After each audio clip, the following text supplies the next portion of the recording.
Hello guys, welcome to the session by Aeromodelling Club. I am Kunsha, club convener, and I don't know about you guys, but I am a keen enthusiast of drone flying, and many times, like when I started, I just found some regular mumbo jumbo written on components, and I couldn't find ways to build a proper drone and customize it to my problem statement. So to so that you guys don't face that trouble when you guys make your drones, whenever you decide, we have introduced a session which will help you in drone dimensioning, which will be focused on multi-rotors and in also multi-rotors quadcopters. What size of propellers to use, what size of frames to use.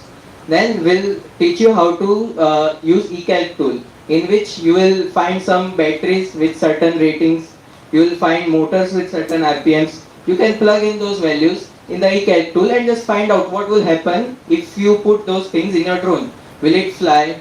Will the battery burn out? What will be your flight time? Things like that.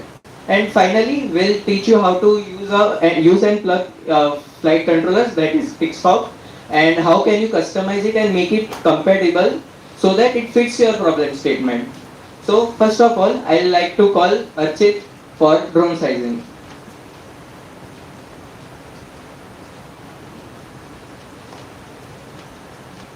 Hello guys, I'm Archit, club convener. So as said, our first topic today will be drone sizing. That is, if you have some problem statement in your mind, how will you get all the dimensions, know what kind of motor to use, know what battery to use and all that. So this is basically the first step that you will come across while doing anything related to aero modeling. So let's get started. So firstly, you will start off with some problem statement, right? You are making some project, so it will have some requirements. So let's say you are making a quadcopter. What do you want from it? Do you want to fly it indoors, outdoors? Do you want it to be quiet? Are you making it for racing purposes? All that will let you know what you exactly want from it. So let's say if your quadcopter is going to fly inside your house, you cannot make it 10 inches wide or something like that, right? So this will help us later to make decisions accordingly. So let's move on to the first part of drone sizing, that is choosing your drone frame. So usually if you go and Google drone frame, they have some numbers attached to them like F450, S500. What do you guys think that number means? 500, 450, any guess? Yeah.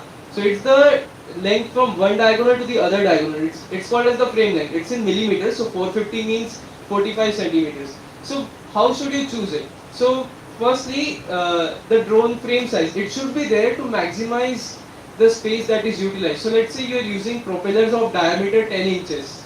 So your frame should be such that it fits the propeller accordingly.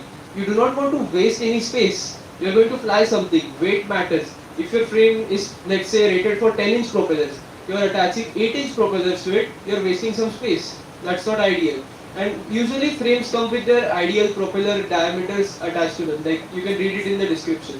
So usually like 3 inches to 7 inches, that's how the prop diameters range. You can find even smaller and larger diameters. So we have done the first thing, that is the frame. Now let's move on to the next part, that is the propeller. Okay. So there are two things to a propeller, that is the pitch and the diameter. So we have thought about the diameter, right? It depends on your frame size. Next thing, whenever again you will Google about the propeller, you will get something like 5041, 1056, such numbers attached to them. So how do you read that? So let's say a propeller is having the number 5041. The first two digits, they signify the diameter of the propeller. That is 5.0 inches. That's what that number means.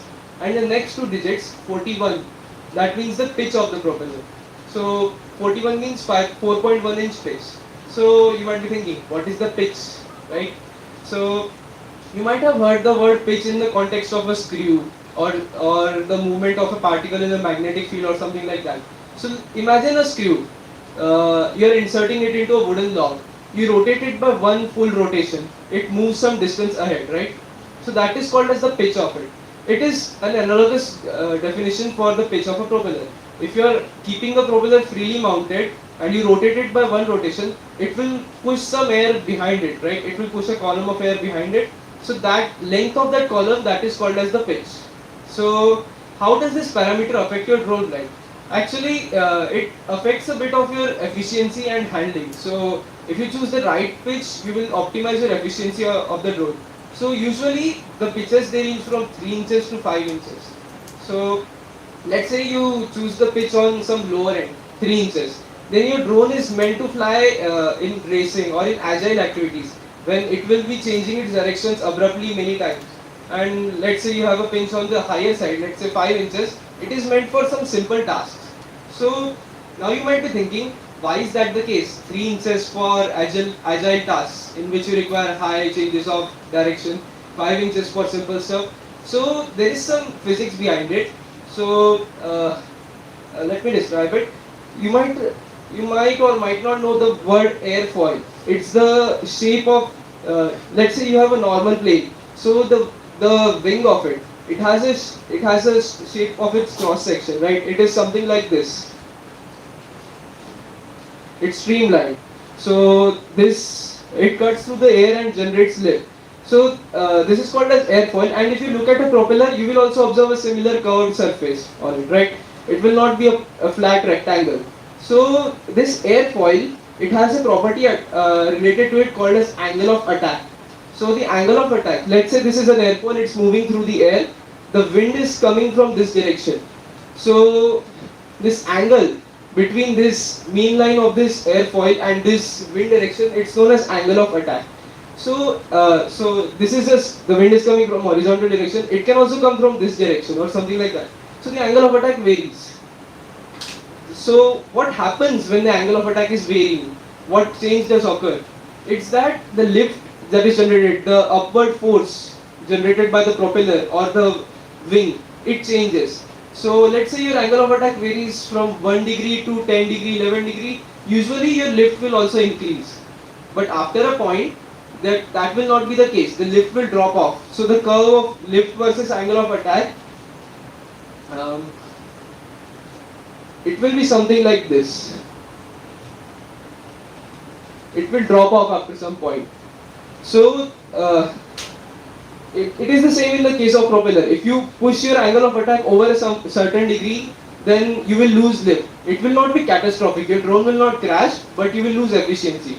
So this is what we are doing here. We are maximizing that angle of attack according to our use case. If a drone is going to push the angle of attack towards those higher edges, we play our game carefully. We choose a pitch so that won't happen. So another little deeper dive into this. You saw this airfoil, right? The wind is coming directly ahead from it. But what will be the difference in the case of a drone? What do you think will be the additional thing that we will have to think about? Can you guys make a guess? The wind is just coming from straight ahead here. But in the case of a multi-rotor, there may be some difference.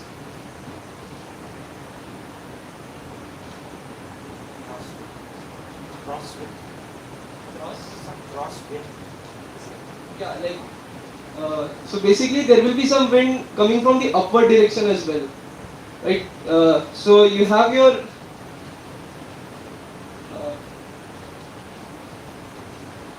so these are, let's say, the 4 motors of your drone. So there will be some wind flow from this direction. Your propellers are also pushing the air down, so there will be wind from here as well. So you have to take both things into account, right? So this is a pretty interesting part of angle of attack for a drone. So when you do this, so there is a downward component, there is a horizontal component. This is y, this is x. That will be the ratio of those will be the tan theta of tan of angle of attack, right? So the second image in that slide, it shows theta prop minus arctan of V inflow by omega r. The second term is doing that thing, okay? And the first term, that's another propeller property. So this discussion, it's actually quite interesting, and if you are more interested in it, I have attached the source at the end of the slide.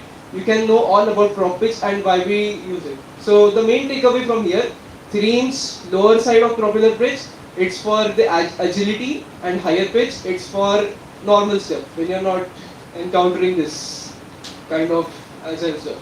So okay, now let's go on to the next part. One common doubt that you guys might have. Again, if you Google about propellers, you might get two variations: 2 blades, 3 blades, and something like that. So you might think, what choice is better, right? Which one should I use? So there is, you might think that if I use a 3 blade propeller instead of a 2 blade propeller, I will get more thrust, more upward force, right? That is the case, but it isn't the only thing that you should consider.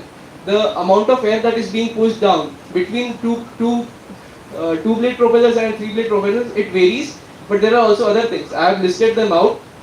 So 2 blade propellers, they are more efficient. Another thing about 2 blade propellers is that they have lesser inertia, moment of inertia. You attach another blade, you are increasing your moment of inertia, right? So there is a simple property that the more inertia you have, the more difficult it gets to change your state of motion. So your drone is going to change directions again and again. So if you have more inertia, then it will become more difficult for you to change the direction of the drone. So let's say you are using a 3 blade prop, then your drone will become less agile as compared to a 2 blade prop. Also, 3 blade props generate less noise, and for the same reason, moment of inertia is more for 3 blade props. You will get more stability out of it, right?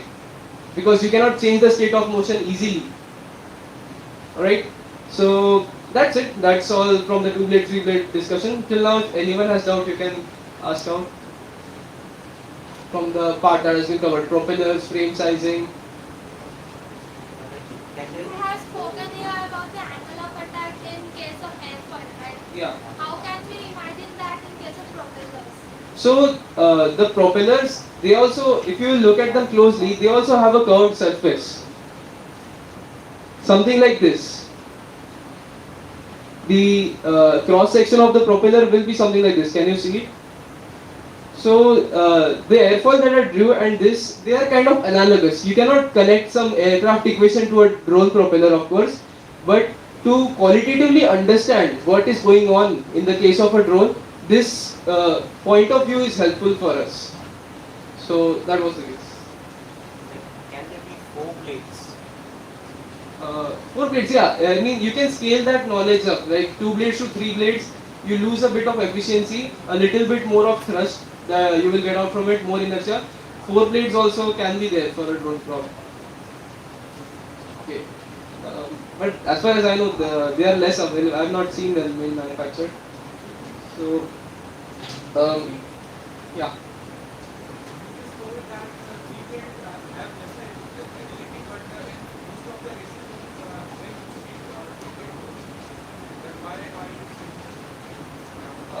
It might be a play of all sorts of factors, because 3 blades do increase your thrust output by a certain amount. So you can maybe use also vary the pitch of the drone so that all the factors balance out. And there is another thing about pitch that I actually forgot to mention. Higher pitch propellers, they will also give you a little bit more of thrust.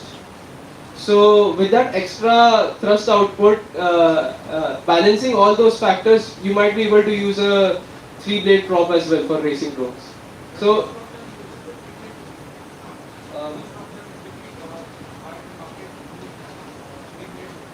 okay, I think it comes down to how much the moment of inertia thing plays a role into it. Maybe it does not play a very significant role in the whole equation. And also, if you are making a racing drone, you might not need to think about the efficiency, right?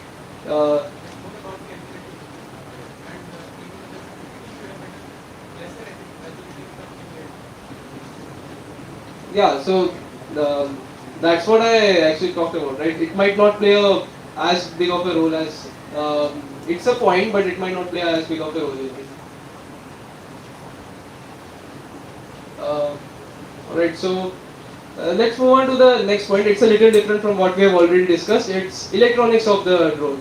So basic components that come into any aeromodeling thing, they are ESCs, electronic speed controllers, LiPo batteries, the basic battery packs that we use. So we will be talking about both of them, how you can make a choice. It's quite simple. So the ESC, it is what attaches to your motor and your battery and your receiver. It connects all of those three together. So the rating of the ESC, again, if you Google, you will get a lot of different types of rating. 30 ampere, 40 ampere. They may be rated for different kinds of batteries, 2 cell, 3 cell, 4 cell, etc. The thing is simple. You just have to make sure that all of your components comply, match together, right? They should be, everything should come together. So the key thing to look into ESC is that the rating of it should be greater than what your motor is rated for. If you are using, let's say, a motor that will draw 15 amps of current, your ESC should be rated 20, 30 amperes or something like that. Also, yeah, so that's about it for the ESC, but there is another thing in drones. You have 4 motors, so 4 ESCs will be connected to them. But you cannot have 4 different batteries and connect all of them to those 4 ESCs differently. So there is another thing called as the power distribution board. It is a circuit that will connect the 4 ESCs together with your one battery.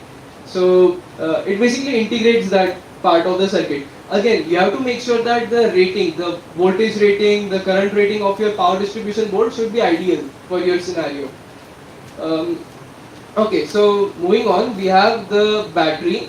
You might be thinking, why do we use lithium polymer batteries only? It is quite common across the entire aeromodelling community. So there are other types like lithium ion, nickel cadmium or something like that. But lithium polymer batteries have the best energy density, and they also offer a high discharge rate. They can deliver a high amount of power. So it's a balance of certain factors.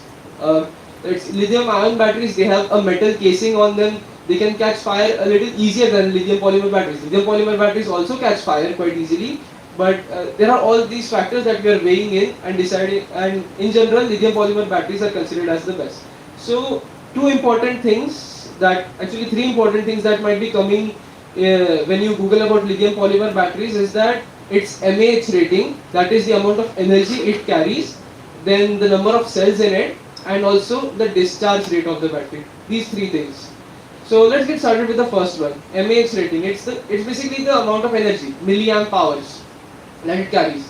So till now you might have a decent idea about your drone, like its weight, the motors. We have not gone over motors yet, but you might have a certain idea कि कितने amps current draw होने वाला है, and something like that. So you can make a little idea in your mind कि कितना current totally draw होने वाला है in your drone. Let's say your drone is going to draw 50 amperes of current, and you want your flight time to be 10 minutes, right? So if you want your flight time to be 10 minutes, that comes from understanding your problem statement. What do you want from the drone? So 50 amperes drawn for 10 minutes. 10 minutes is what? 1/6 of an hour. So 50/6 amp hours, that's your total energy requirement.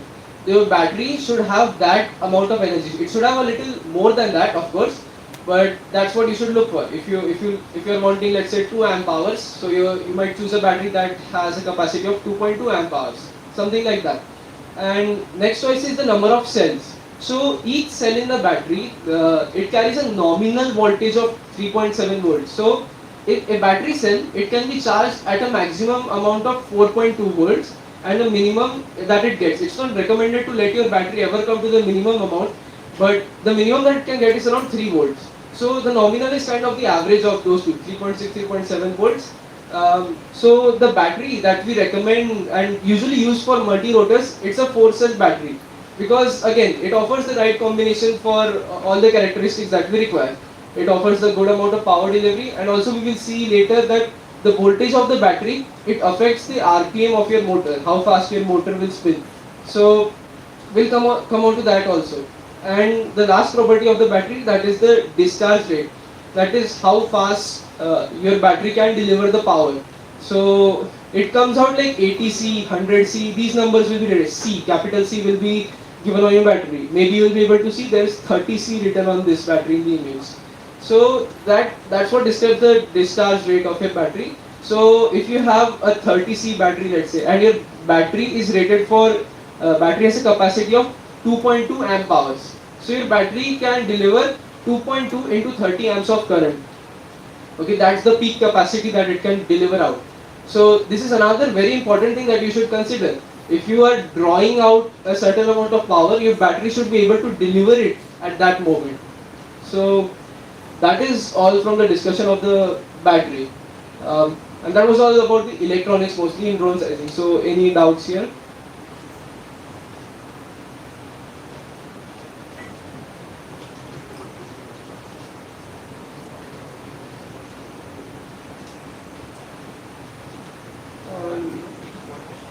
I think that is the heaviest component. Yeah. Yeah. So battery is generally the heaviest component of a drone. So it is quite important. So the next part is deciding the weight. So it is very important to know what battery you are going to use for it. So the next part is you need to get an idea of what your drone weight will be. You now know the electronics that are going to go through. You also have to take into account some extra telemetry, the Pixhawk or any other flight controller that you are going to put in it. You have to add all that weight up, and that will be a rough estimate of the weight of the drone. So why do we want to know the weight?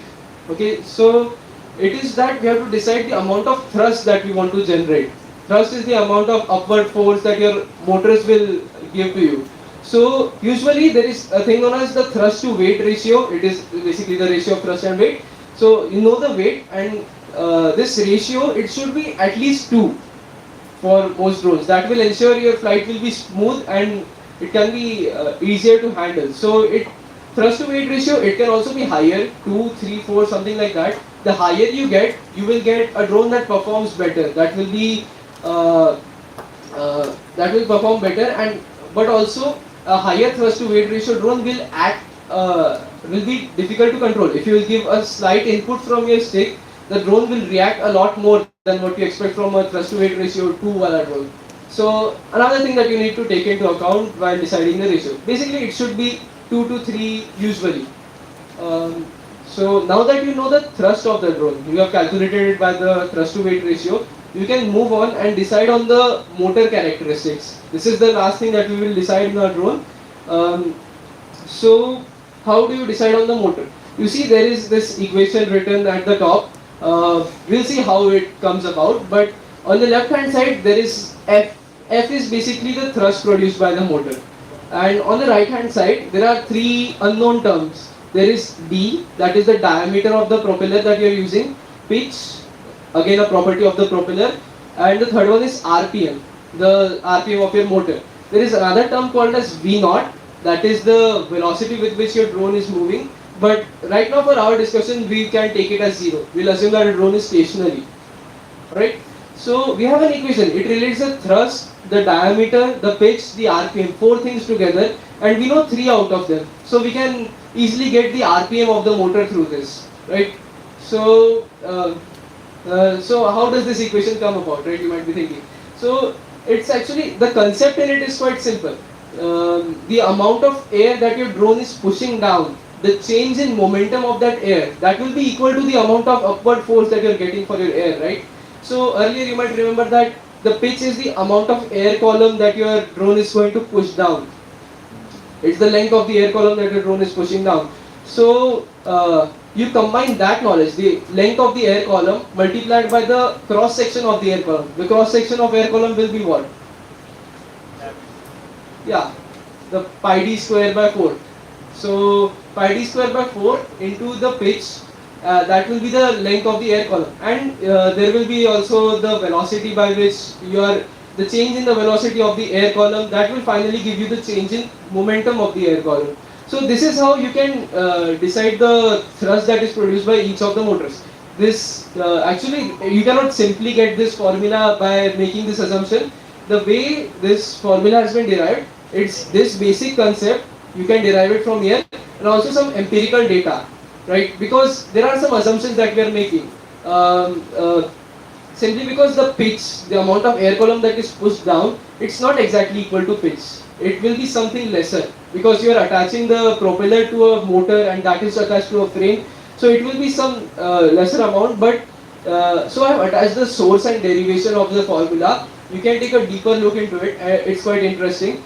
And yeah, basically, and you might be wondering why there is a negative V0 term. That is because we are subtracting the actual drone's velocity from it. So let's say if your drone is moving upwards and you just want to calculate the change in the velocity of the air column.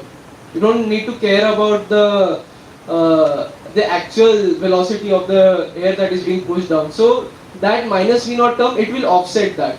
So this is basically the outline of the proof or the outline of the inspiration that you need to understand what is going on under this formula. So, alright, we have got the RPM in our, we have decided the RPM of the motor that we will require. We have an estimate of it. The remaining properties, there are two properties of a motor. We usually use brushless DC motors, BLDC motors for, again, across the aeromodelling community. So there are two properties, that is the kV rating of the motor and the motor stator dimensions. So what is a motor stator? It's basically the stationary part of the motor. You will see in the upper right corner there is a motor. Towards the right side there is the stationary part of it. So we are thinking about the dimensions of the stator. So what exactly is the kV rating? kV rating is just simply the ratio of the RPM and the voltage that you are providing to your drone. Let's say your drone is moving at 10,000 RPM and the battery voltage is 2 volts. So the kV rating of that motor will be 5,000. But this is not exactly the case. So you see, the kV rating is defined when there is no load attached to the motor.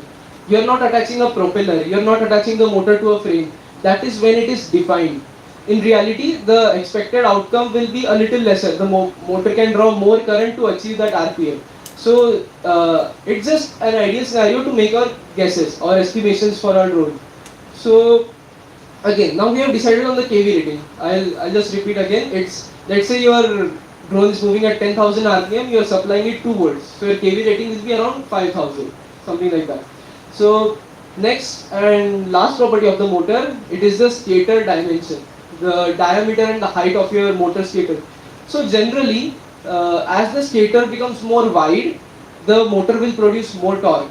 As the stator becomes taller, the motor will produce more torque. That's how it's basically because your stator is getting wider. You're applying the force from a more distant point. You see, you can get a larger moment from that force that is you're getting out from the coils. So that is you can say a way to get intuitive idea of what is going on. So the torque is basically dependent on the stator diameter and the stator height. So we combine that and diameter and height together, and let's say there is a property called stator volume. The volume of the stator, that is what affects the torque that you get out from the a particular motor. So why would you need to care about the torque? So basically, if you are attaching a 3-inch propeller to a motor, it will require lesser torque than what a 10-inch propeller would require, right? So that's why you need to worry about the stator volume. As your prop diameter gets larger, you need to attach a motor that has more stator volume. So for this part, I have attached a table here so that you can verify what kind of dimension motor that you are using. Oh, and another thing, so if you again Google about the motor, you will get something like BLDC motor 1400 kV 2212, something like that. So that 2212, 4 digits that you will get while going to Robu, Amazon or something like that. So those 4 digits represent the stator kit dimensions. The first 2 of those digits, 22, they represent the stator diameter in millimeters. The next 2 digits, they represent the stator height, again in millimeters. So that's how you can read a BLDC motor rating. So yeah, again I have attached another source. You can have a mold, there is a source for the drone frame, the motors, the pitch. So you can have a deeper reading of this. And so let's recap what all we have decided for our drone. We have decided the frame, we have decided on the propeller, the pitch and diameter of it. We have also decided how to choose the ESC and lithium polymer batteries. And finally we decided how to choose your motor. So this completes a good overlook of how you can decide what all will go into your drone. So yeah, next part is the eCalc tool. So you have decided all the components are going to go in. You need to check if they are actually going to work, right? We have used some estimations, we have used some qualitative results. We need to be sure about it. So that's where the work of the eCalc tool will come in. You will basically put the information that you have gotten into this tool, and it will give you a look into how good your drone will perform. So yeah, I'll hand over the mic to Palak and Ritesh to continue this session. Thank you.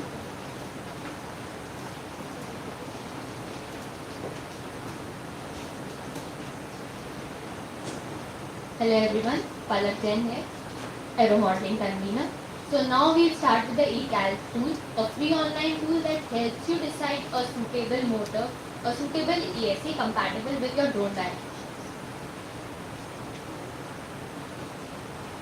The rotor configurations. Starting with the tool, we have the general settings of the model weight decided by your calculations according to your problem statement.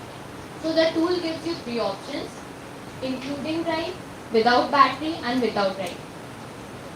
Drive means, including drive means consisting of motor, battery, ESC all along with the drone frame and wires. And without battery is just specified by the name. Without drive is without ESC and motor, but the battery weight is included in this setting. Now we have the number of rotors. Talking of quadcopters, the most commonly used ones, we have specified the number of rotors to be 4. There are two main configurations, the majorly used ones, the flat and the coaxial ones. In the coaxial configuration, we have a pair of rotors mounted on concentric shafts at the end of each rib of the drone, which are counter rotating basically. These are more efficient and resistant to rotor failure, as if one of the propeller fails or breaks, the other is always there to provide some stability to the drone. The second is the flat configuration, the most commonly used one, as it is less expensive and easy to maneuver or control for the pilot. Next, now we have the FCU tilt limit. It is the limit which we specify by which our drone could tilt. FCU tilt limit limits the maximum angle that our drone could turn without losing the control. As if we increase the tilt limit beyond a certain value for the heavier drones, the drone would definitely fall down or become uncontrollable. This also helps us specify the maximum horizontal speed we could provide to our drone while it is lifting off. The other parameters which we have, the field elevation, air temperature or pressure, these are decided by the location where you wish to fly your drone. These are the standard things. Next, now moving on to battery. The power requirement of a drone plays a major role in the selection of the battery, and C rating, it is one aspect that helps you select an appropriate one that is efficient also. C rating, it is the rate of discharge or charging of the battery. Like 1C, it means 1 hour discharge time, 2C, that is half hour discharge time or 30 minutes. Taking an example, like we have a 5000 mAh battery rated at 20C. That means the max current that could be drawn is battery rating into the C rating, that is 100 amperes, and the discharge time of the battery would be at this current. 1 hour divided by the C rating, that is 60 upon 20, 3 minutes. So that means a 5000 mAh battery rated at 20C would be supplying a current of 100 amperes for a time duration of 3 minutes. Next, as you can see by the formula that C rating is inversely proportional to the discharge time or charge time of the battery. So more the C rating, less the discharge time. Then we have the max discharge percent. It is the prescribed limit to discharge a battery up to. It is always suggested and basically it is advised never to discharge your LiPo battery completely, as this would render it useless for future use and it could also become harmful for us.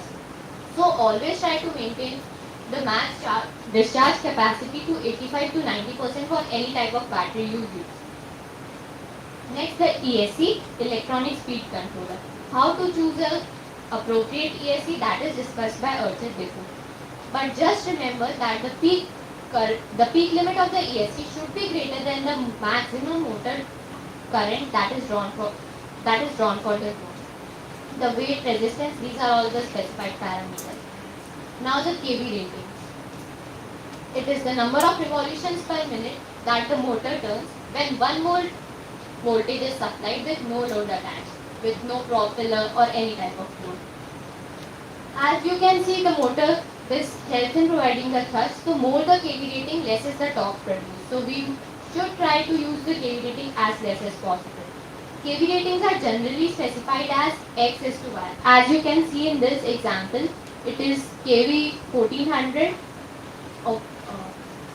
oh, previous slide. The C rating.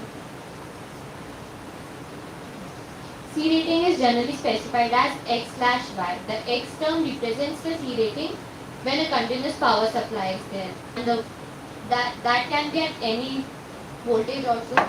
But the next term, like here 120, that is when the max power is supplied by the motor. The kV rating, torque is inversely proportional, that I have mentioned. Propeller. As mentioned before, airfoil is just a cross section of the wing of an airplane, and as you can see in the diagram, the leading edge and the trailing edge. The straight line connecting the leading edge and the trailing edge is called the chord line. And you might have seen that the propellers, these are not just flat like this. There is generally a twist like this. So why is the twist there? These could be flat. The twist is there just to equalize the lift across the propeller blade. As by twisting, the angle of attack means the angle between the chord line and the incoming velocity of the air becomes more or less the same across the blade. This helps in providing the maximum thrust and the minimum drag, which leads to lesser damage, lesser wear and tear of the propeller blades. So now the P constant, the power constant, it is the degree of power absorbed by the prop due to aerodynamic resistance. Wider the propeller blades, more is the aerodynamic resistance. So the minimum practical possible power constant is one that could be achieved only by very thin propeller blades. The minimum practical possible constant, and the maximum this could go is to 2. The thrust constant, it is a measure of efficiency, and you should try to keep it to 1 only, because for efficient props that convert most of the absorbed power to the thrust generated. If we decrease the values, even if we go to say 0.8 or 0.85, there would be no thrust generated for any amount of power supply.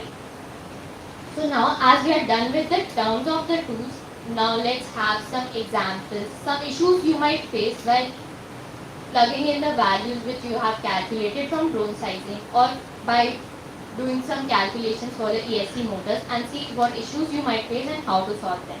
For that, I would like to call upon Pritesh. Hello, I am Pritesh Akate, Aeromodelling convener. So we are seeing how to analyze the result we are getting from the eCalc. So first up, this is the configuration of Phantom 450. Phantom 450 is like a commercialized drone which is used for generally like acrobatic purposes and all.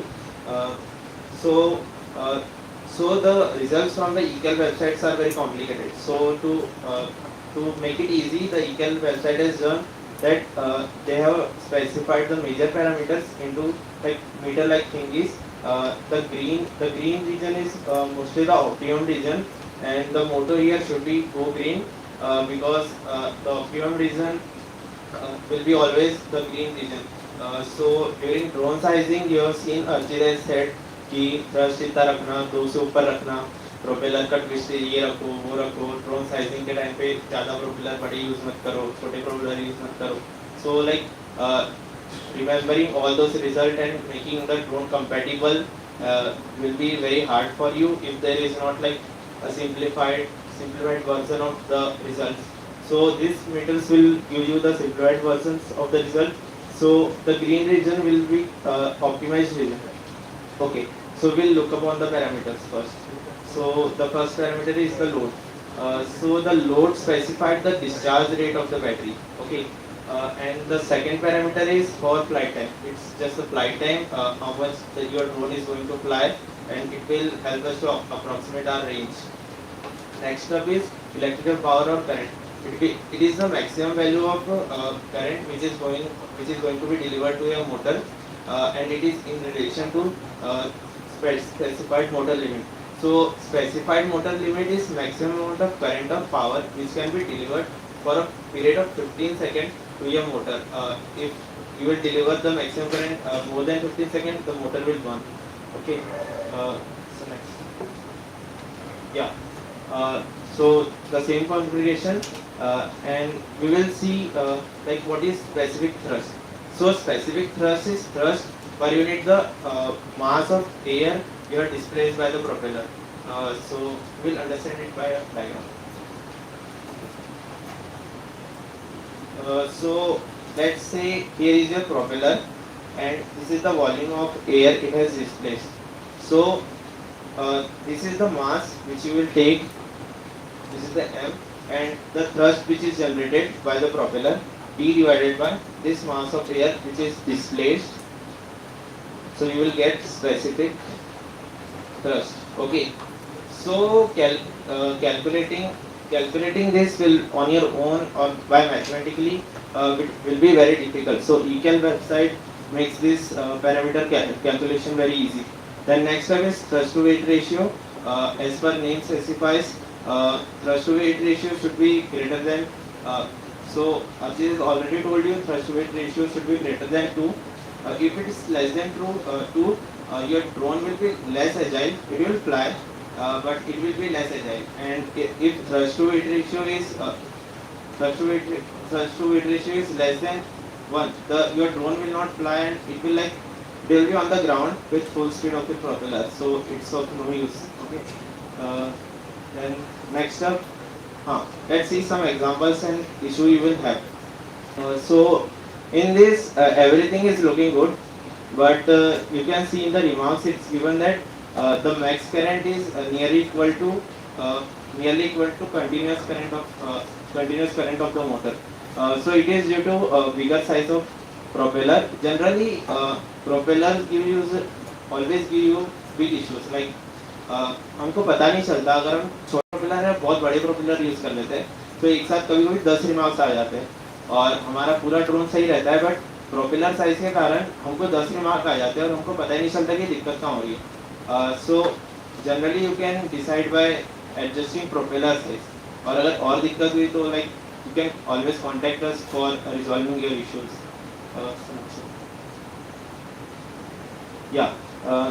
It is a very rookie mistake. Sometimes people use less peak limit ESC, so the peak current exceeds the max limit of ESC, and sometimes ESC gets burned, or the motor will not rotate at its full efficiency. It is next rookie mistake. The person here is using 300 mAh battery, which is not appropriate for 450 drones. You can use it for smaller drones, but in this configuration this is not efficient. So we have to use battery of more capacity to make this drone fly. And always pay attention to remarks आधे से ज़्यादा गलतियाँ हमको identify करने में help कर देते हैं, and it will बता देगा कि हाँ यहाँ प्रॉब्लम है, यहाँ प्रॉब्लम है, and you can adjust it, and trial and error से you can always get your perfect drone. So we will look up on an example by using eCalc. Okay.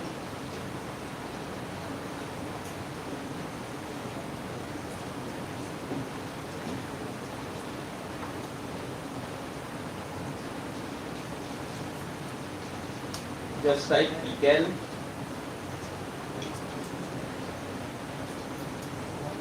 Go to multi-rotor and just press OK.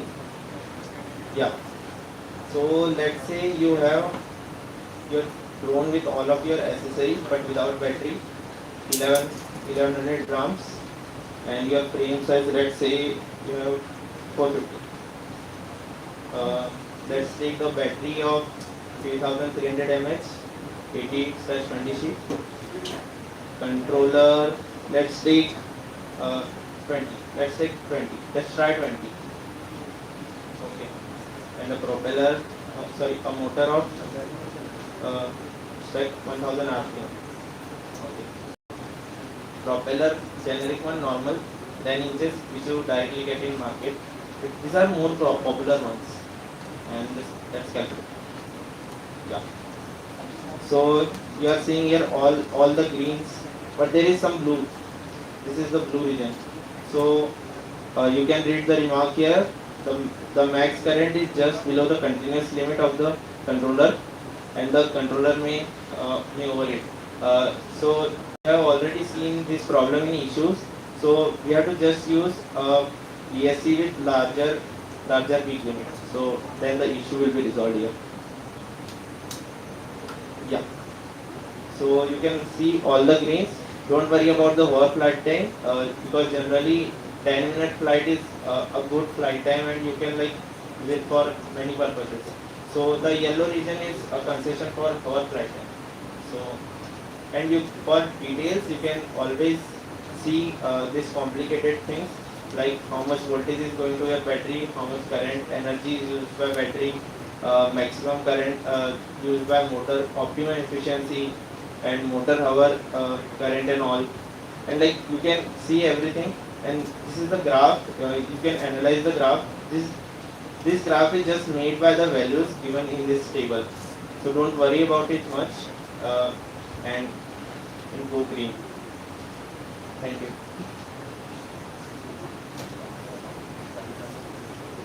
So now we will be starting the session on the Pixhawk. I would like to call Aman Malikar on the stage. And now we will be, like you have seen all the things about the drone sizing, how to choose a frame and all those stuffs. Now the time has came to actually look upon the flight controllers. How that is the basic brain of your drone, how the drone flies. So yeah, Aman. Yeah, just checking. Yeah, if you have the screen, you do have it.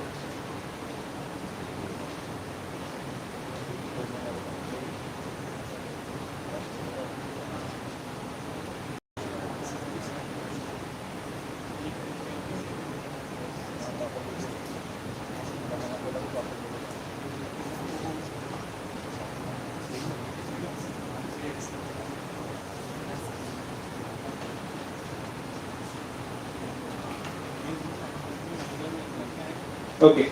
Hi everyone. My name is Aman. I was the Institute Aeromodelling Secretary around 2 years back.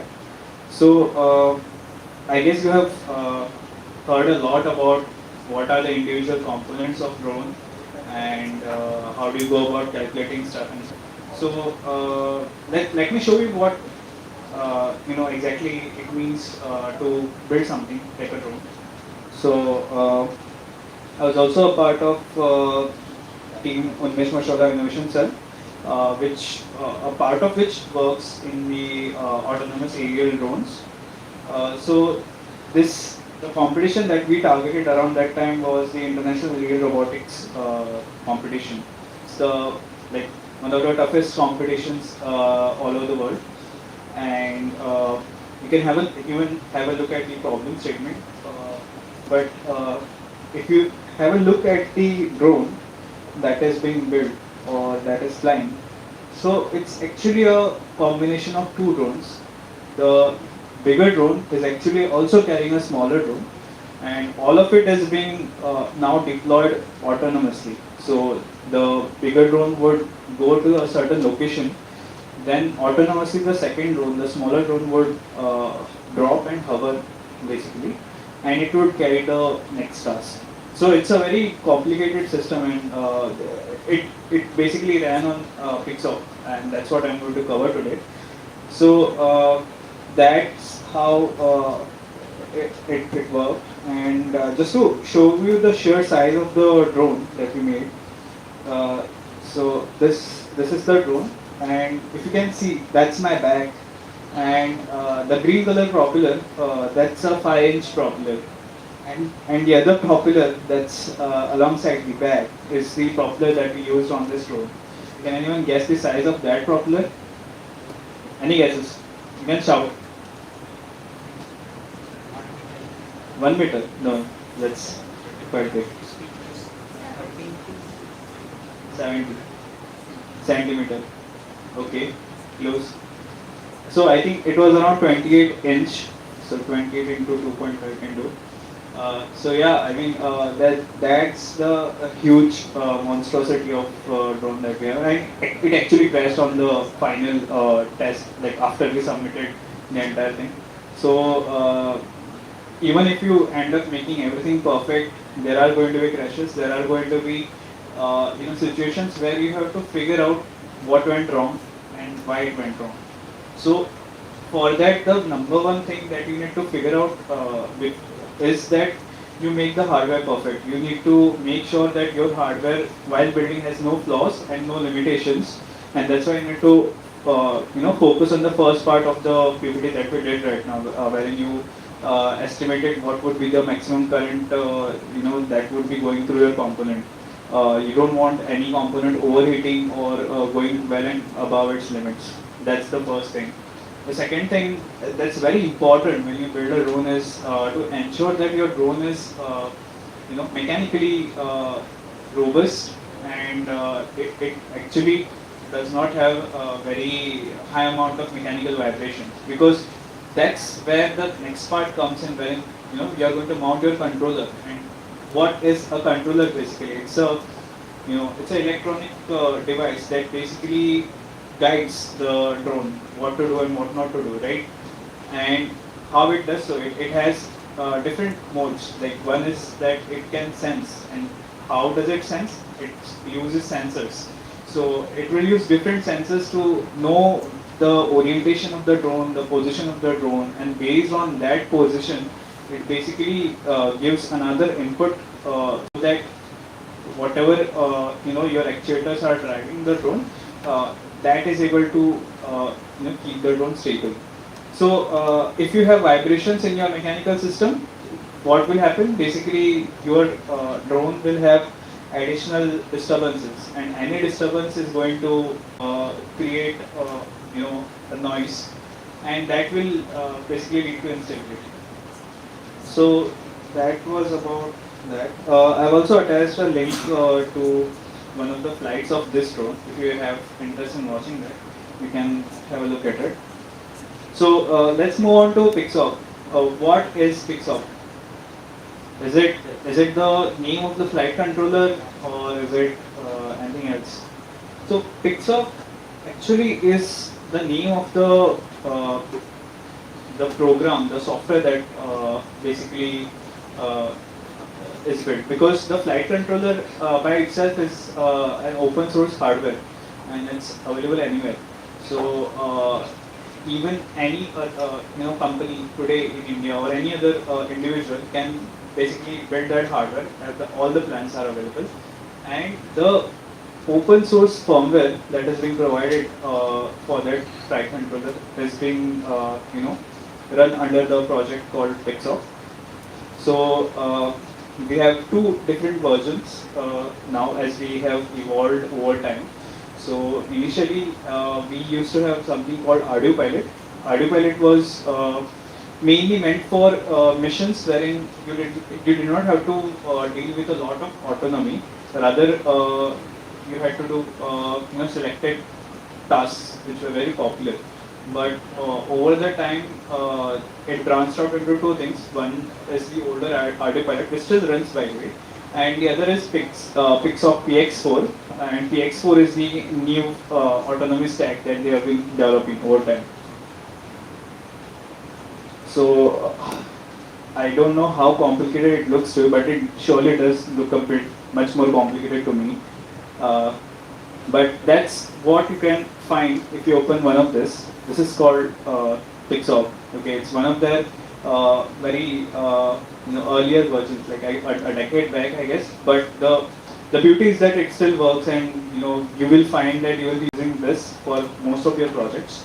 But yeah, if you open this up, this is what you're going to find.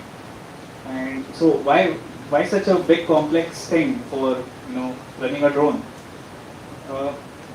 Yeah, so the thing is that probably you might not need maybe let's say 30% of the parts on this flight controller for doing the projects that you need to do, but because it's an open source flight controller, and it's supposed to do a lot of stuff, that's why they have integrated a lot of things, and probably if you were to make a flight controller that would suit your needs, then you would probably have rather comparatively simpler hardware. Okay, but let me just explain few of the components so that you understand what is what.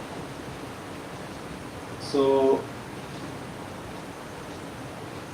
So yeah, so any flight controller has the main microcontroller unit, which can basically run your algorithm, right?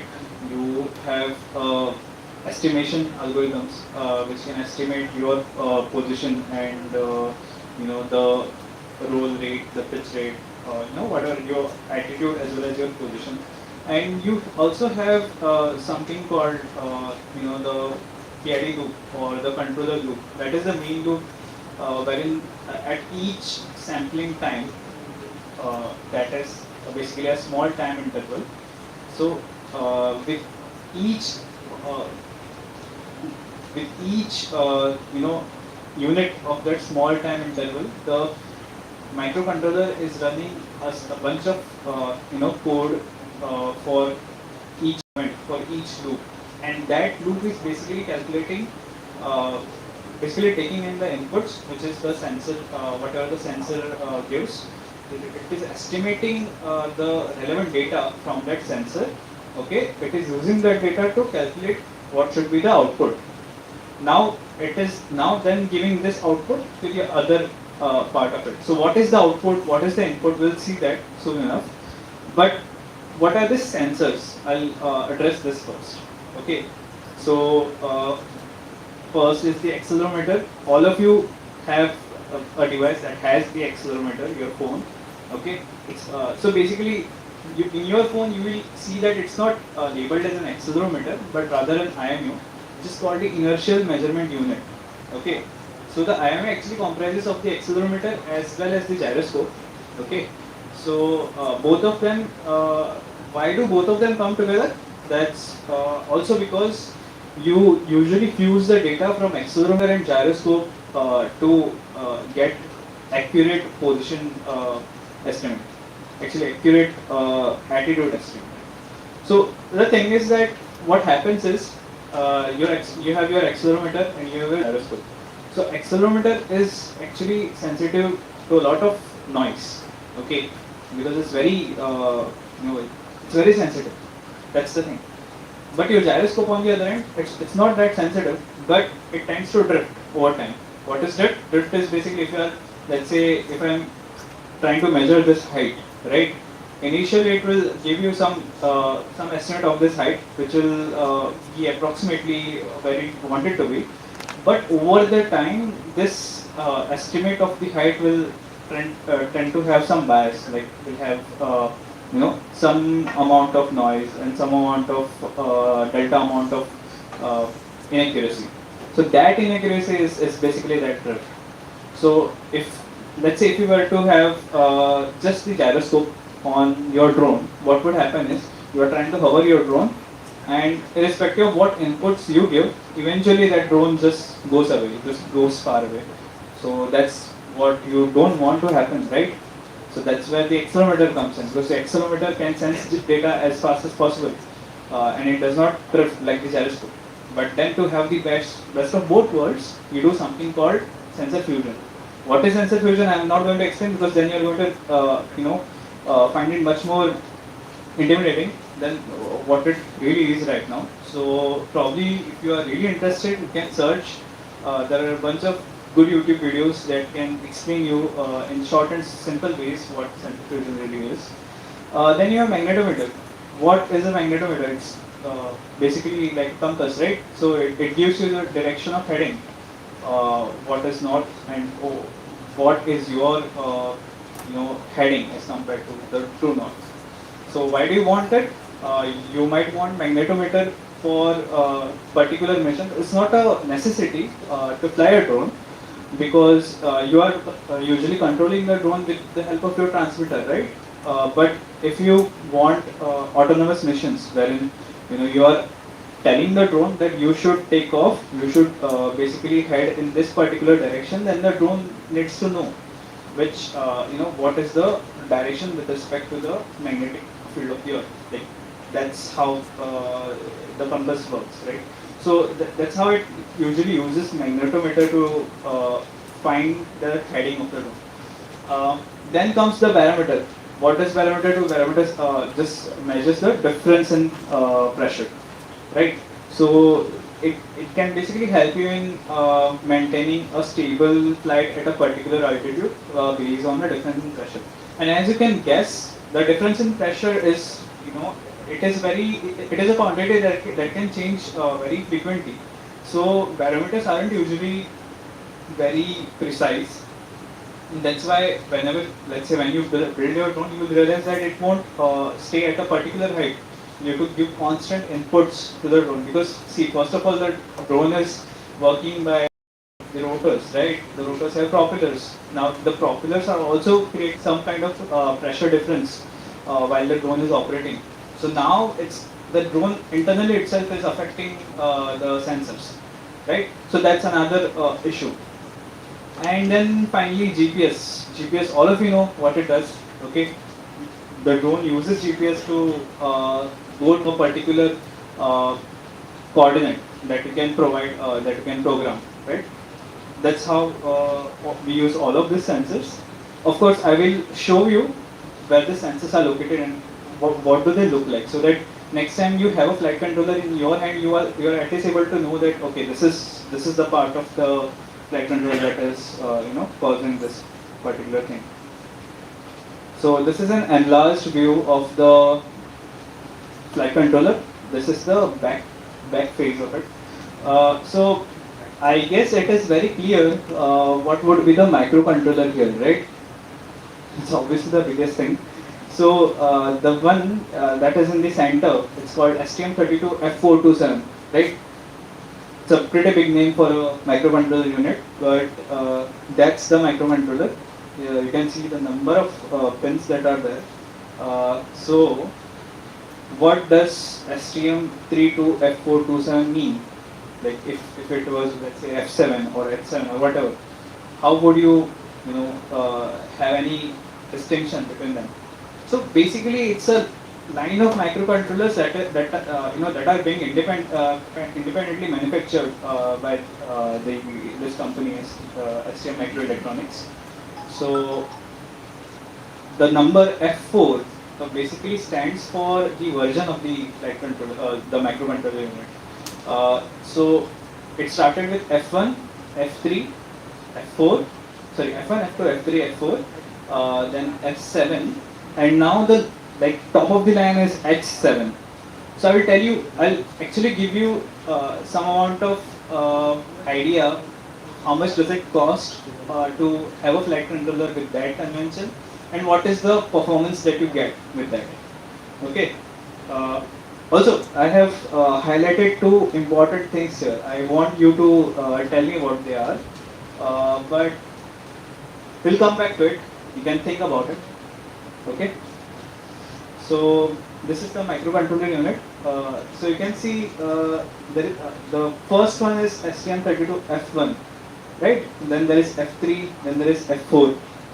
There is no F2. Apologies for that.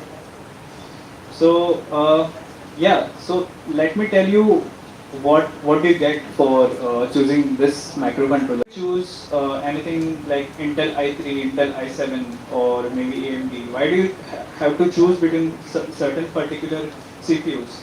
You want it because you know that you are a person who wants this much computational power, this much computational speed, right? So that's what you get for choosing certain CPUs, and that's how you are trying to decide what microcontroller unit you want in your drone. Okay, so F1 runs at a speed of 72 megahertz. So that basically means that do you remember I told you about the short time interval which keeps within which the code keeps on running over time, right? So that short time interval is decided by the speed of the microcontroller unit. If you have a very slow speed, it's like your older versions, Intel i3, or it won't work. Then you will curse the flight controller that it's not working. So you might need to spend a bit more. But yeah, and even the memory is 128 KB. That is pretty low. Okay. So F1 flight controllers, they're very rare. You won't find them. But if you were to find it, those would come in a range of around, let's say, 1,000 rupees. Okay. Pretty much baseline, they used to be there a decade back, now they are not there. Then we go to F3, which didn't have any great improvements in the speed because that also ran on 72 megahertz, but the memory was improved a bit. So maybe your flight controller is now not overloading that much. So that used to be the memory almost doubled, right? So what do you have for that? That is basically, you know, coming in around the range of, let's say, 2000 rupees. Okay, so memory doubled, price doubled. Then you have something called F4, which is the today day and age accepted norm, because you get 168 megahertz, which is quite a bit of improvement in the computational speed.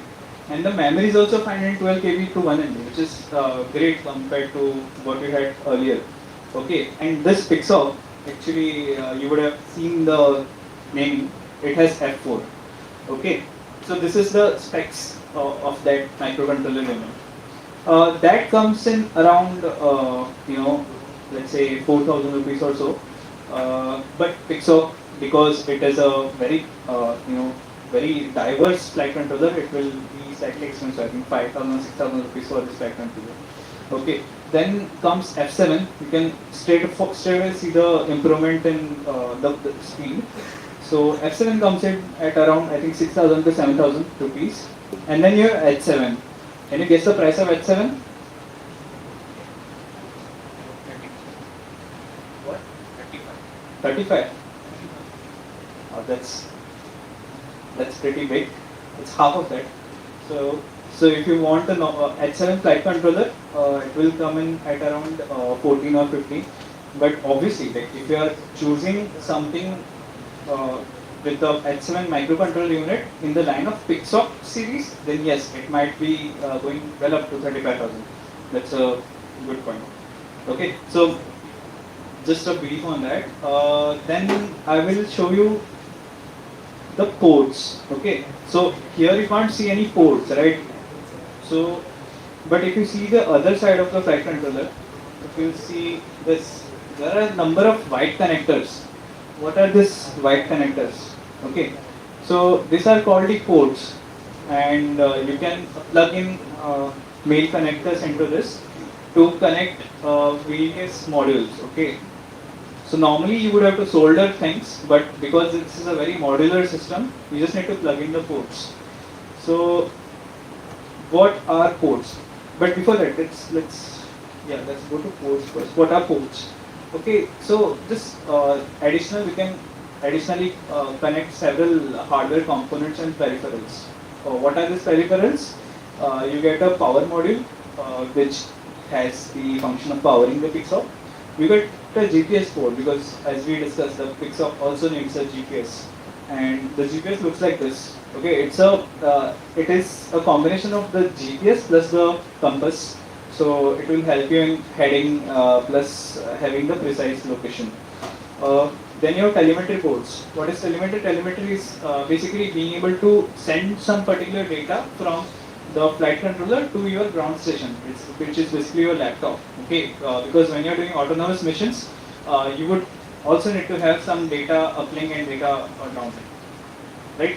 Then there are I2C ports, PWM outputs, RC inputs, and analog inputs. We'll discuss what they are briefly. Okay, but before that, there are some special kind of ports, and those are called UART ports. And you will kind of hear this terminology very often whenever you go and search for a flight controller, and let's say when you have to plug in certain sensors in, there is something called as UART ports. So what is UART? UART is Universal Asynchronous Receiver Transmitter. I just googled this up today because I always knew it as UART, and I think it's better that you also know it as UART. It's a hardware serial interface that allows you external devices to be connected. Basically, UART has a TX and a RX pin. TX stands for transmit, RX stands for receive.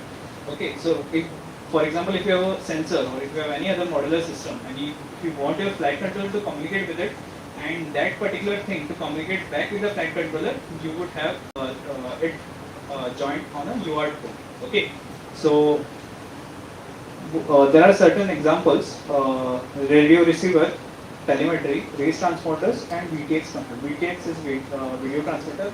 Let's discuss this later on. Okay. then this is like how the Pixhawk looks, right? So what are the UART ports on it?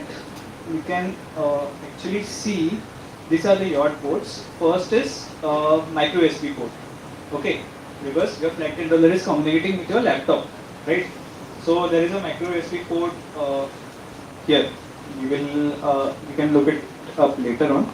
Okay, that is the first. Then there is Telem 1, which is telemetry 1. Then there is telemetry 2. You can plug in any sensors or any peripherals that you need in these two telemetry ports.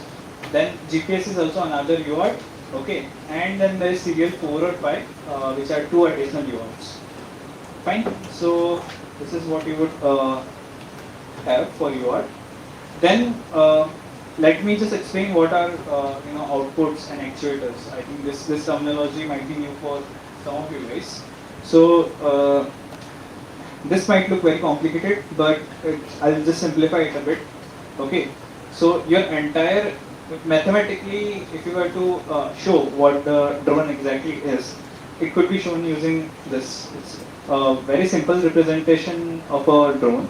Okay, so it represents the control algo, not the control algo, the controller block of the drone. Then it also represents a plan, which is your drone itself. Okay, and it represents what inputs are coming into the drone. Okay, so for the flight controller, you have an input from the IMU. IMU is what? Accelerometer and gyroscope. Okay, you have an input from the pressure, which is the barometer. Okay, you also have an input from the GPS if you wire it up. Okay, and you have additional for your controller to work. You have an input of the desired position, which is coming from your transmitter stick. Okay, you are telling it you should move ahead by this much. So that is the desired position, and the desired at altitude, which is coming from the throttle. Okay, so these are the inputs, and the output by the controller is actually called the actuator output, which is basically you have seen ESCs, right? Which is what we discussed in the previous part of this presentation. So the actually flight controller communicates with ESCs to tell the ESCs that see, you have to go command the motors further to move up by this angular velocity or move down by this angular velocity. Okay, and again, because now motors by itself don't know anything about angular velocity, they only know what is voltage and what is current, right? So the ESC also has another controller inbuilt in it, which actually guides that you need to you will get this much amount of voltage and this much amount of you will be able to draw the current, and now you have to operate on this. Motors won't know, but they will be finally able to produce that much amount of angular velocity. So that's how. So actually, it's not just one microcontroller. There are a bunch of microcontrollers, in a cascaded loop, which finally, give the final output to the motors, which will have some angular velocity. Okay. So again, so actually, you would say कि yeah, I'm commanding some angular velocity to motors, right? But does my flight controller know कि how much RPM are they actually getting? Because let's say you are telling the motors that you will get this much voltage, right? Okay, and you will be running on this much current. So ideally, if you know the characteristics of the motor, you can say that yes, given that this much voltage is present, it might run at this much RPM, right? But because motors are not ideal, it won't always run that. And actually, if that was the case, then your entire drone would have been very unstable, because now your flight controller doesn't itself know that is it actually being run on that or not. So actually, there is a feedback system present in between the ESC and the motor, which ensures that it actually is running at that RPM. And that feedback system runs on a very simple principle of Hall effect. You can search this term later on, but it's just for reference. Yeah, so I was talking about the outputs, right? So if you see, this is the image on the slide is what you can see on this flight controller here. So there are 4 main outputs and 6 auxiliary, 8 main outputs and 6 other auxiliary outputs. that you can have a look at it later on. But that's where basically your ESCs would plug in. Okay. So so I've explained basically, if you had to just have this flight controller in your hand, I've tried to explain how you would actually look at it in the first, in the first impulse. Okay. Now if I give it to your, give it in your hand, you would try to, recollect all of this. But the main part that we need to know right now is because, you are going to take your ITC projects, or some of you are going to have an independent projects, and you need to know how do I, strap all of this up, and how do I get into the autonomy part of it, right? How do I actually make it fly? So for that, the Holy Bible is the PX4 user guide, and I'll just actually open it up right in front of you.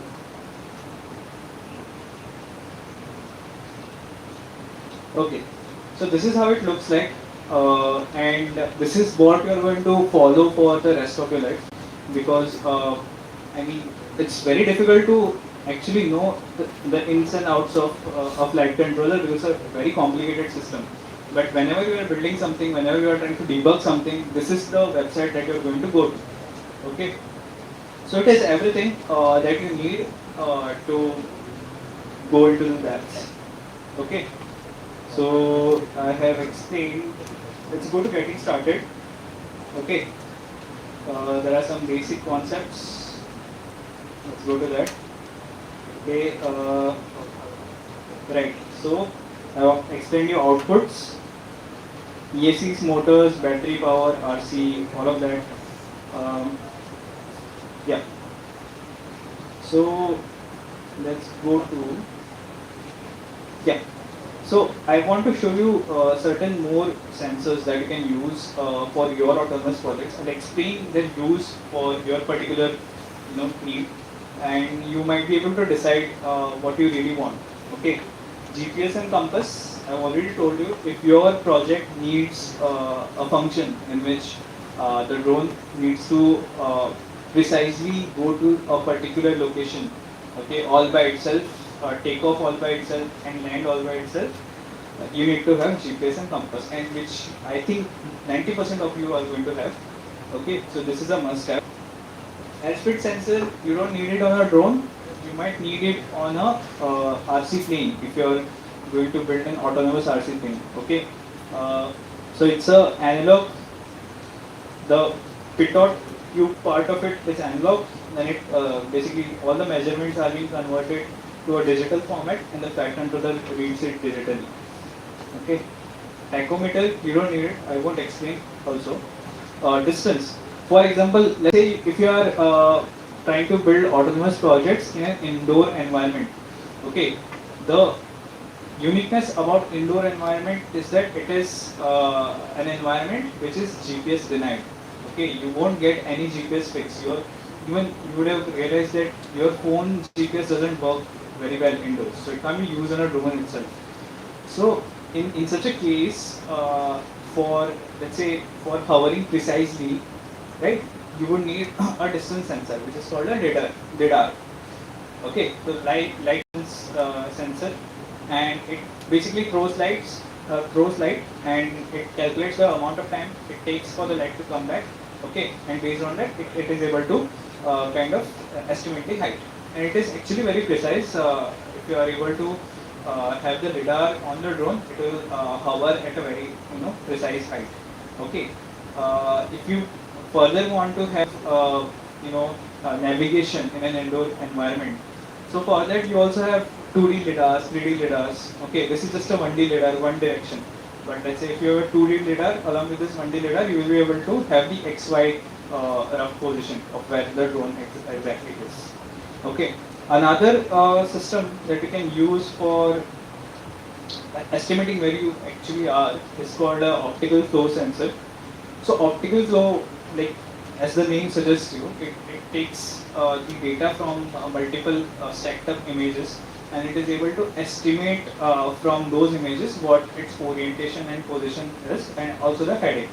So basically it is able to correlate certain pixels of one image to another, and by correlating the displacement of those pixels or those particular features, it is able to kind of locate where it exactly is. And you might have already guessed it. It is very computationally expensive thing to do. But yeah, you might need it for certain cases. So radio systems, yeah. So all of you are going to build a drone, but the first step is manually controlling the drone and see and checking whether the drone works fine or not. So for that you need a RC transmitter. These are the two sticks that you would be using for the RC transmitter. Okay, this is called throttle. So throttle basically increases the RPM of the motor and decreases it. And if you move it leftwards or rightwards, that is yaw. Yaw is basically, it gives diagonally increasing rotor speed or decreasing rotor speed. So the drone will rotate around the z-axis. Okay, and again there is pitch, which is the upward and downward movement, and roll, which is the right and left movement. So pitch is what this movement, and roll is this movement. Okay, so that's how you are going to control the drone. Right. So let's come back to the picture a bit.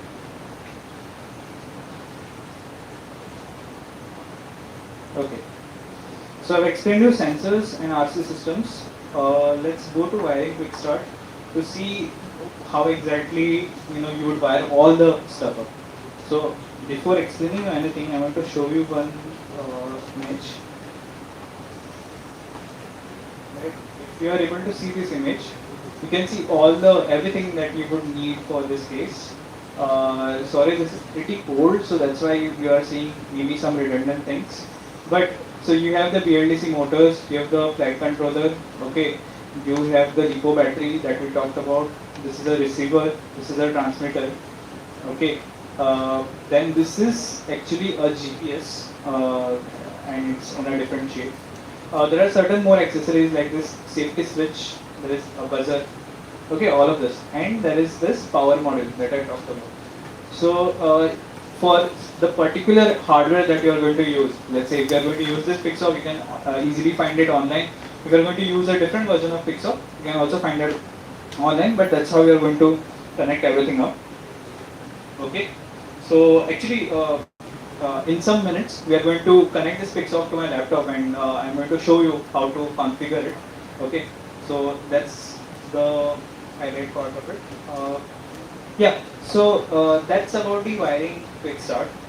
And now to actually configure this flight controller in your laptop, you will need a software called as Cube Ground Control. So what is Cube Ground Control? You can just search it if needed. Okay. Let's just search Cube Ground Control. Okay, I've already searched it. So this is called as QGC. So it's just a configuration tool for setting up your flight, and you are going to use it extensively while before you do any flight or upload any mission. Okay, so you need to download it from here. I've already downloaded it. Okay, so can I have a volunteer? I just need someone to hold my mic. Okay, so this is my terminal. So this is my terminal, and if I type UGC, so it has opened. Okay, so this is the flight controller. I have my normal micro USB cable. If you guys are not able to see, you can come in front because I think there is a lot of space. Yeah, but anyway, so this is the flight controller, and this is the micro USB cable that I've connected. Okay. So I connect it to my laptop. You should be able to see that it will detect it soon enough. So there are a bunch of lights on the flight controller. It's not a novelty thing. Each of the light is going to tell you certain information. So you will need to again look this up in the guide that I just showed you. And right now, for example, the blue light means that it is connected and it has received the power and everything is working fine as of now. Okay, so if you can see here, uh, okay, you might be able to see it better now. So this Q logo basically will open up a bunch of options for you. And if you go to vehicle setup, okay, so you will see a bunch of details about the vehicle. So what is the airframe?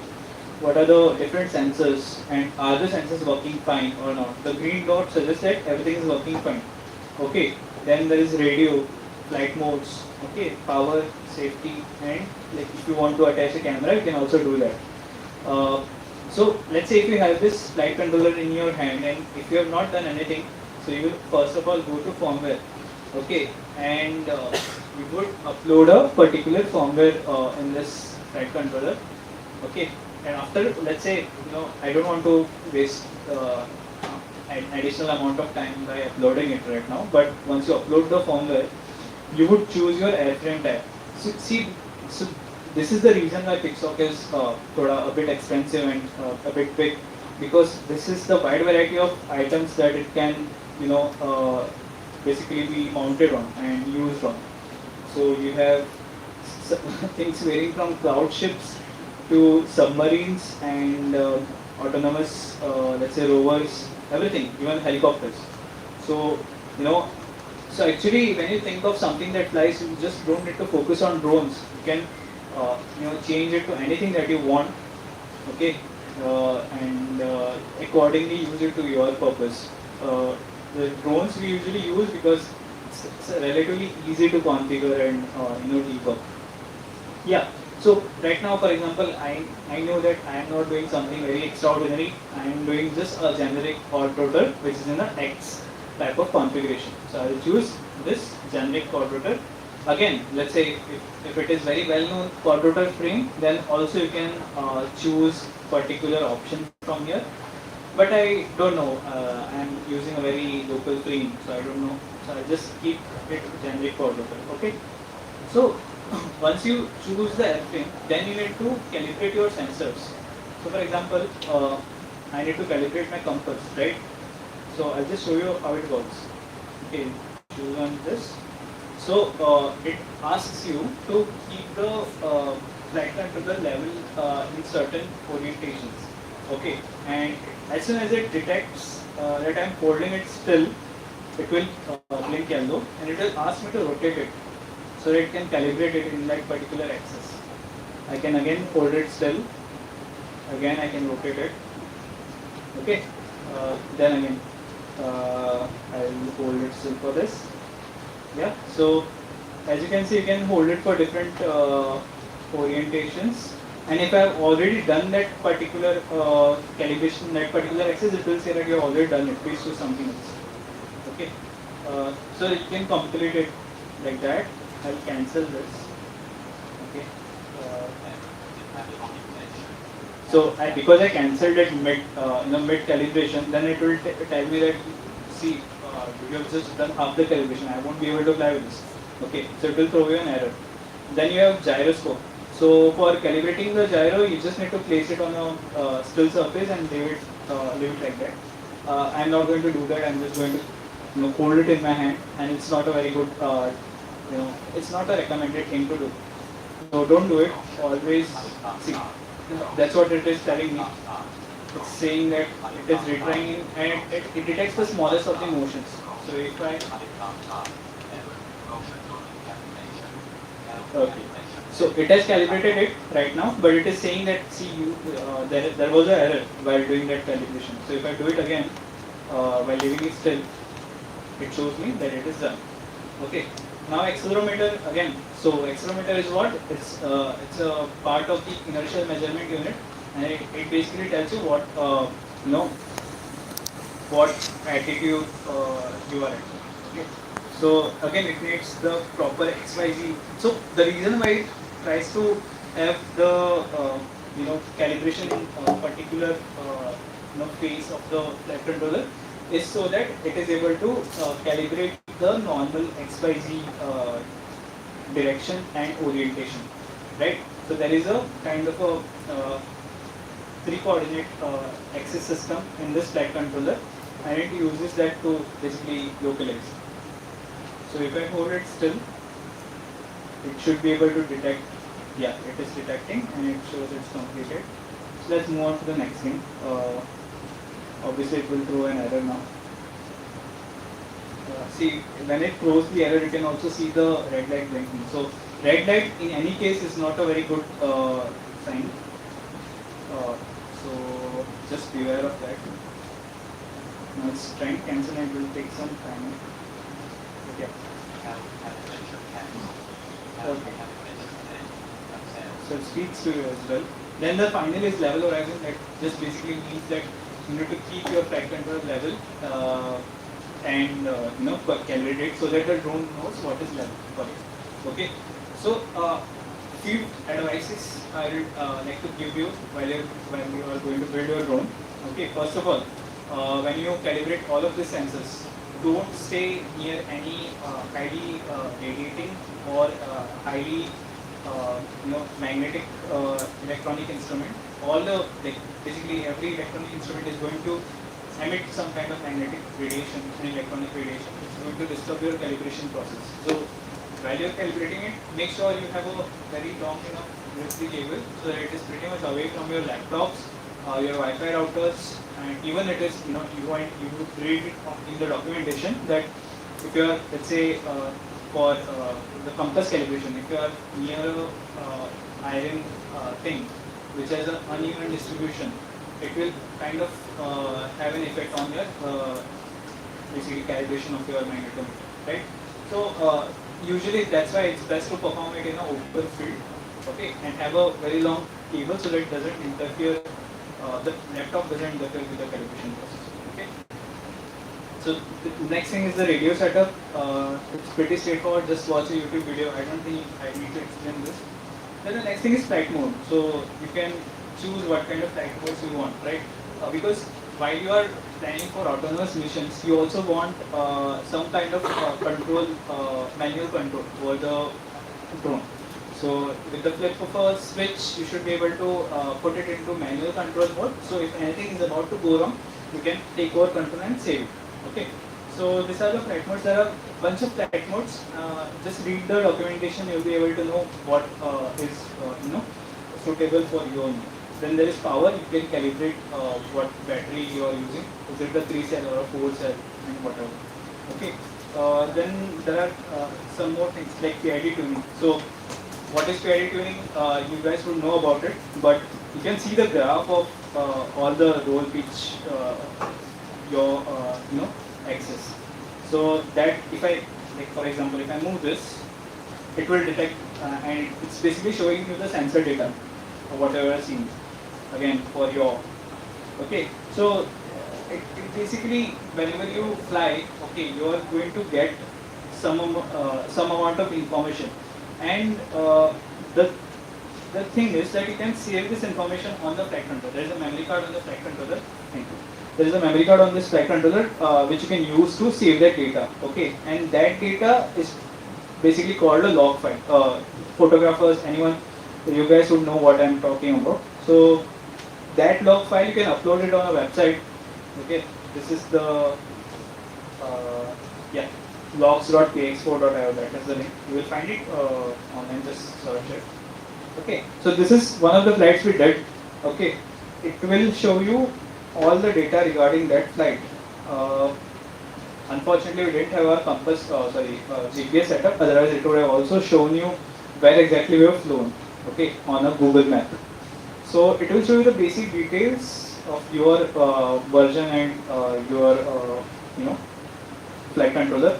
It will also show you what was the max altitude difference between when it took off and the highest point reached, and maximum tilt and stuff. So this is how you would see. Okay, do you guys know how a PID controller works? Some of you might know. Okay, good. So the final thing is that whatever controller you're using, you always want to drive your error to 0. Okay, so for example, if you can see this graph, there is something called as roll estimated and roll set point. Set point is something like a desired value. Okay, I am passing the desired value through my transmitter. So I need to now see that is my system stable or not. If it is not stable, then it is it is possible that your PID tuning is not proper. So you would take a flight and then you could see these graphs. So if let's say your graph this estimated is not following the roll set point, then it means that your system is not tuned properly. Then you could tune it accordingly and have you can even look at some good YouTube videos for that. Okay, but yeah, so that's how you would do it. Right now, I would say that this is pretty much a good tune for the set point because in realistic systems you cannot always have the estimated follow the set point at all the times and follow it precisely. Okay, you just need to make sure that it follows it to the maximum extent possible, and you get the stability that you want after that. So then there is roll angular, so all these parameters. Okay, so you can see that. And final thing that is very important. The reason why I told you that your system should be mechanically very robust and free from vibrations is because of this. So you can see something called the acceleration power spectral density. So what is that? That is basically a representation of the frequency components available experienced by the drone on this graph. Okay, so you can see this bright yellow line, right?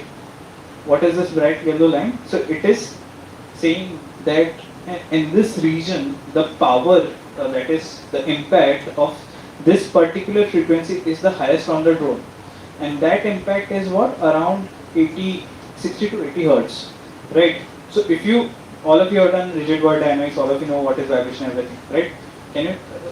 Can you guys tell me, is any human able to provide any vibration of that sort, 60 to 80 hertz? No. So that means that vibration is coming from the motors because you did not build a system right. Okay. So because of that, there is some amount of disturbance, some amount of vibration, and if your drone basically flight controller basically receives this vibration, it is going to be unstable. But yeah, that's what you don't usually face because there are a lot of filters that you use on flight controllers. So filters usually cut off the frequencies above a certain range. That's called a low pass filter basically. It allows lower frequencies to pass. Okay, and then you have multiple of these filters that basically you use so that you don't receive this kind of vibration. Okay, so this is also a part of tuning. There are a lot of parameters inside the Pixhawk firmware that you need to come across to. Don't get intimidated by it because you can always Google and know what that parameter does, and don't be afraid to try stuff out. Okay, just know that you are at least 50% sure what it does, and then you can try it out. Okay, so yeah, that's much about it, and yeah, I won't explain anything more on the log part because see, these are the kind of parameters that you would see. So yeah, that's how you configure AX4 flight controller, and that's how you go about it. If you have any questions, I'm free to take that now. Although there is just one part that I would like to stress on, that is flying guidelines, because of course you're going to build a drones in a short amount of time now, and you always need to make sure that you are following safety because drones are very risky. People that I personally know have experienced certain situations wherein they have received deep cuts on their fingers or everywhere because of certain mishaps. So and it has had a huge impact on their life as well, and I definitely don't want you guys to go and go through anything like that.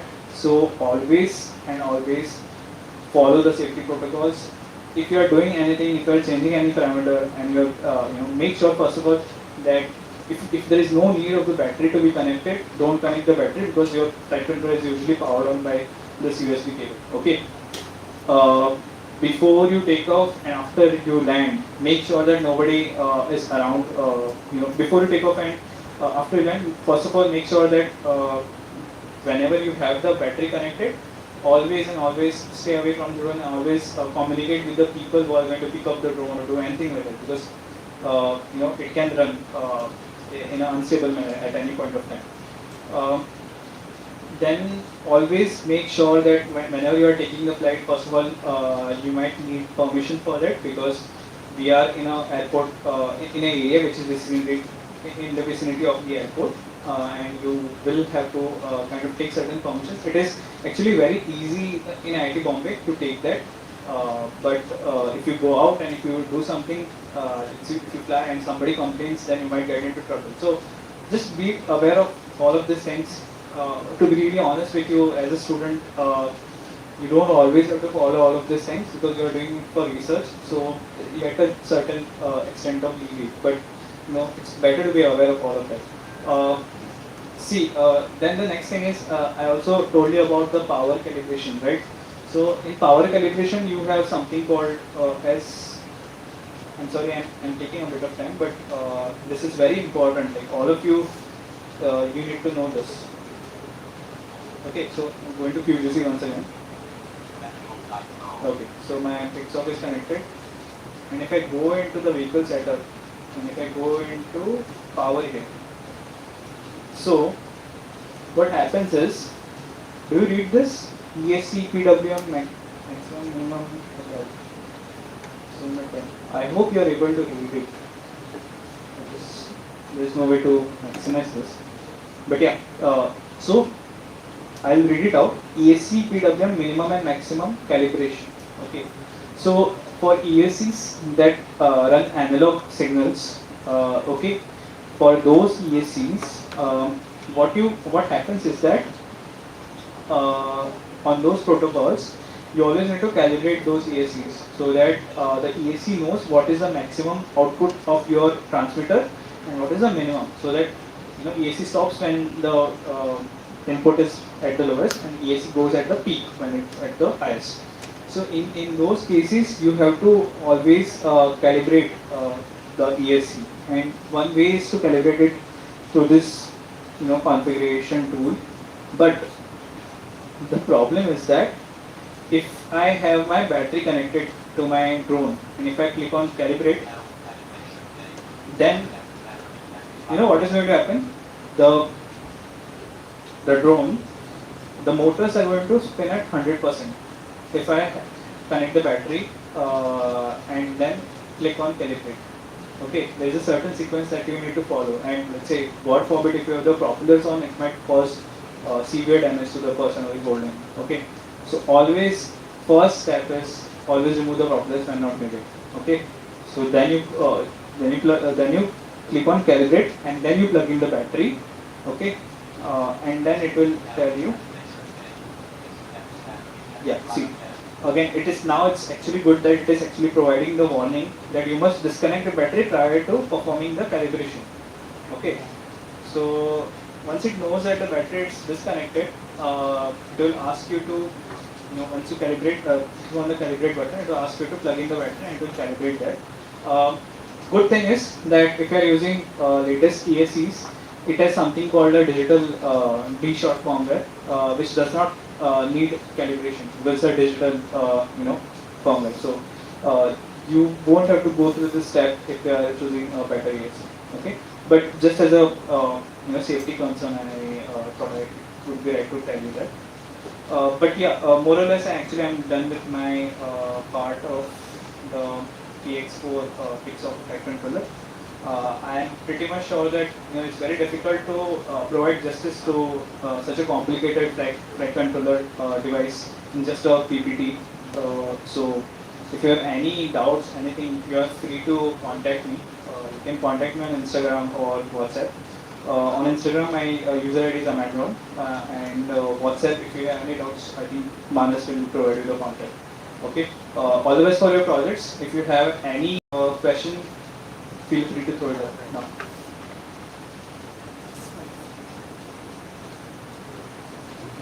Did you understand? It is 10-20% of what I try to communicate right now. I hope so, right? I think 10-20% is a good rate of success for me right now, because you are going to read up most of it and learn it up as you go along the way. Okay, fine. I think you will face issues in the near future, and when it does, then you can just contact me or anyone else from the club. Okay, thank you. So just a reminder, guys, all the links shared, all the things that were said, the slides will be shared to you. The link of the resources will be shared to you. And if you have any doubts, you can ask us. And finally, if and we'll like you all to gather up and take a group photo with you all.